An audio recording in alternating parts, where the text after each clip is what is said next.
4 shooting start ஆனதுல இருந்து social மீடியாவே ஸ்பைடர்மேனுக்கு fire விட்டுட்டு இருக்காங்க. என்னடா இங்க இருந்து வண்டியை காணோம்னு கேக்குற மாதிரி அவெஞ்சர்ஸ் டூம்ஸ்டேக்கான அப்டேட்டும் கொஞ்ச நாள் காணாம தாங்க போயிருந்துச்சு. இப்ப ரொம்ப நாளைக்கு அப்புறமா ஒரு நல்ல அவெஞ்சர்ஸ் டூம்ஸ்டேக்கான அப்டேட் வந்திருக்கு. அது என்னன்னா, கொஞ்ச நாளைக்கு முன்னாடி அவெஞ்சர்ஸ் டூம்ஸ்டேல லூக் கேஜ் வராரு, அவரும் அவெஞ்சர்ஸ் டீம்ல இருக்காரு அப்படின்னு ஒரு டாக் போயிட்டு இருந்துச்சு. இந்த லூக் கேஜ் யாரு அப்படின்னு பாத்தீங்கன்னா, இவரும் மார்வெல்ல ஒரு சூப்பர் ஹீரோ தான். ஆனா அந்த அளவுக்கு முக்கியமான கேரக்டர் எல்லாம் கிடையாது. ஆனா இந்த கேரக்டரை வச்சு நெட்ஃபிளிக்ஸ்ல ஒரு சீரிஸும் எடுத்தாங்க. ஆனா அதுவும் 2 சீசனுக்கு அப்புறம் கேன்சல் ஆயிடுச்சு. சரி, இவர் எதுக்கு டூம்ஸ்டேல கொண்டு வரணும், அந்த அளவுக்கு முக்கியமான கேரக்டர் இல்லையேன்னு எனக்கு அப்பவே தோணுச்சு. ஆனா இப்போ அதுக்கான அப்டேட்டும் வந்திருக்கு. இந்த அவெஞ்சர்ஸ் டூம்ஸ்டே படத்துல கிறிஸ் எவான்ஸ், அதாவது நம்ம கேப்டன் அமெரிக்கா நடிக்கிறாரு. அவரோட கோட் நேம் தான் லூக் கேஜ்னு இப்போ அப்டேட் வந்திருக்கு. வழக்கமா மார்வெல் ஷூட்டிங் அப்ப இந்த மாதிரி சர்ப்ரைசிங்கா ஏதாச்சும் ஒரு கேரக்டர் கொண்டு வருவாங்க. அப்படி கொண்டு வரும்போது அவங்களோட original name and original character இதெல்லாம் யூஸ் பண்ணாம இந்த மாதிரி கோட் நேம் தான் யூஸ் பண்ணுவாங்க.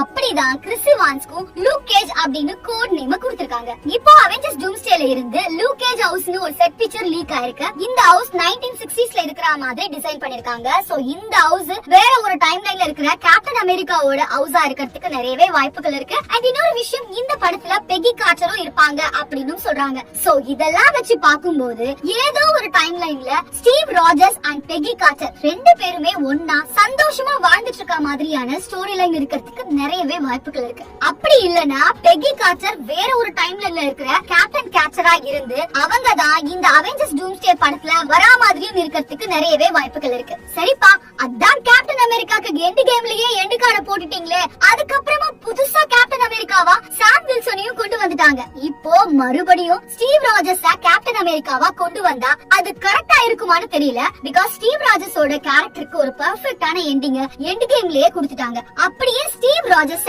கேப்டன் அமெரிக்காவா கொண்டு வந்தாலும் இப்போ கேப்டன் அமெரிக்காவா இருக்கிற சாம் வில்சனுக்கு அவெஞ்சர்ஸ் டூம்ஸ்டேல வேல்யூவே இல்லாம போயிடும். ஆல்ரெடி 2032க்கு அப்புறமா MCU-வை ரீபூட் பண்ண போறோம், புதுசா கேப்டன் அமெரிக்கா அண்ட் அயர்ன் மேனுக்கான காஸ்டிங் பண்றோம் அப்படின்னு அபிஷியலா சொல்லிருந்தாங்கல்ல. சோ இதெல்லாம் வச்சு பாக்கும்போது ஸ்டீவ் ராஜர்ஸோட கேப்டன் அமெரிக்காவா வில்லனா கொண்டு வரதுக்கு நிறையவே வாய்ப்புகள் இருக்கு. அதாவது கேப்டன் ஐடியாவா கொண்டு வருவாங்க அப்படின்னு நினைக்கிறேன். இது மட்டும் நடந்துச்சுன்னா வேற லெவலா இருக்கும்ல. ஆல்ரெடி RDJ-வை வில்லனா கொண்டு வந்துட்டாங்க. அவெஞ்சர்ஸ் டூம்ஸ்டே படத்தோட டைரக்டர்ஸ் ரூசோ பிரதர்ஸ் வேற கேப்டன் அமெரிக்கா ஃபேன். சோ இப்படி ஒரு சான்ஸ் கிடைச்சா கண்டிப்பா ரூசோ பிரதர்ஸ் மிஸ் பண்ண மாட்டாங்க. கொஞ்சம் யோசிச்சு பாருங்களேன், MCU-வோட மெயின் பில்லர்ஸா இருந்தது கேப்டன் அமெரிக்காவும் அயர்ன் மேனும் தான். இப்போ அவங்களே மறுபடியும் MCU-ல வில்லனா வந்தா எப்படி இருக்கும்? இது மட்டும் தான அப்டேட் அப்படின்னு கேட்டீங்கன்னா, இன்னும் நிறைய அப்டேட்ஸ் அவெஞ்சர்ஸ் டூம்ஸ்டேல இருக்கு. லோகி அண்ட் சில்வி ஒரு மேஜர் ரோல் அவெஞ்சர்ஸ் டூம்ஸ்டேல ப்ளே பண்ணுவாங்கன்னு சொல்றாங்க. அதே மாதிரி டெட்பூல் அவருக்கு ஒரு நியூ அவெஞ்சர்ஸ் டீமை பில்ட் பண்ணுவாருன்னு சொல்றாங்க. சோ அத பத்தி அடுத்த வீடியோஸ்ல டீடைலா பார்க்கலாம். இந்த மாதிரியான அப்டேட்ஸ்க்கு மறக்காம சேனலை ஃபாலோ பண்ணிக்கோங்க.